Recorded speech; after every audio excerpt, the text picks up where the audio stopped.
The Canadian author Jim Stark wrote a book called Rescue Plan for Planet Earth: Democratic World Government Through a Global Referendum in 2008. The publisher, Publishing House Inc., allowed 3 chapters of this book to be presented on the internet free of charge.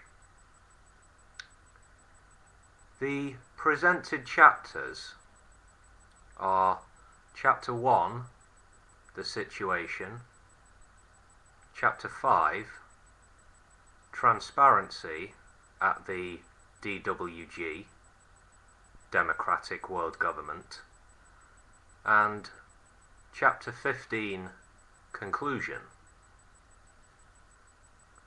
I haven't read the book yet myself, but I may go out and buy it, or order it, in the near future. There are some really excellent quotes within these chapters from the likes of Albert Einstein, Dwight D. Eisenhower, Adlai Stevenson, and Albert Casmus, among others. In the first chapter, Jim Stark addresses a wide range of topics such as nuclear weapons, environmental catastrophe, climate change, and the rapid depletion of the planet's health and resources. He uses the word omnicide at the outset of the chapter and says that we, the human species, are sleepwalking towards it. Omnicide means, as the author puts it, the killing of everything, the extinction of our species, and the extermination of all or most other life forms. Basically, the assassination of Earth. Here's a couple of passages from the Situation. In its Living Planet report of October 2006, the World Wildlife Fund asserts that the world's natural ecosystems are being degraded at such a rate that by 2050 we'll need 2 Earths to meet human needs, and says that the natural health of planet Earth has declined by 30% just since 1970. WWF calls this a dangerous trend, since essential resources will be increasingly fought over by desperate nations and hoarded by the more fortunate. In his response to the report, Princeton atmospheric scientist Michael Oppenheimer said that civilization just won't be able to cope, even within this century. he went on to say that we're using 5 times too much fossil fuel, and the excess has thrown the Earth dangerously out of balance through global warming,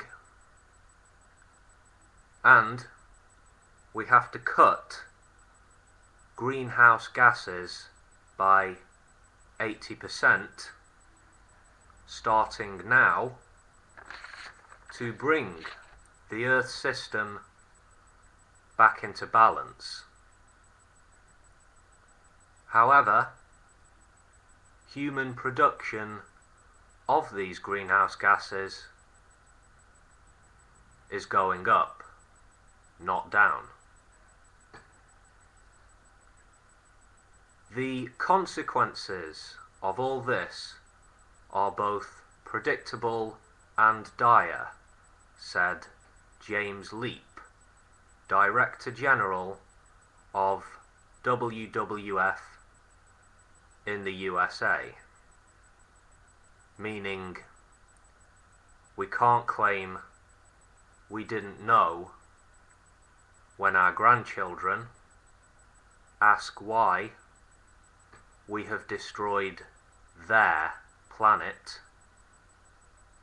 beyond any hope of reclamation.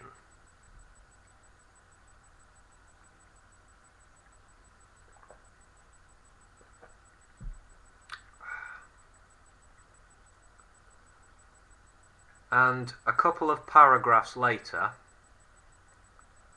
the author states, previous generations sought to conquer or tame nature in the pursuit of wealth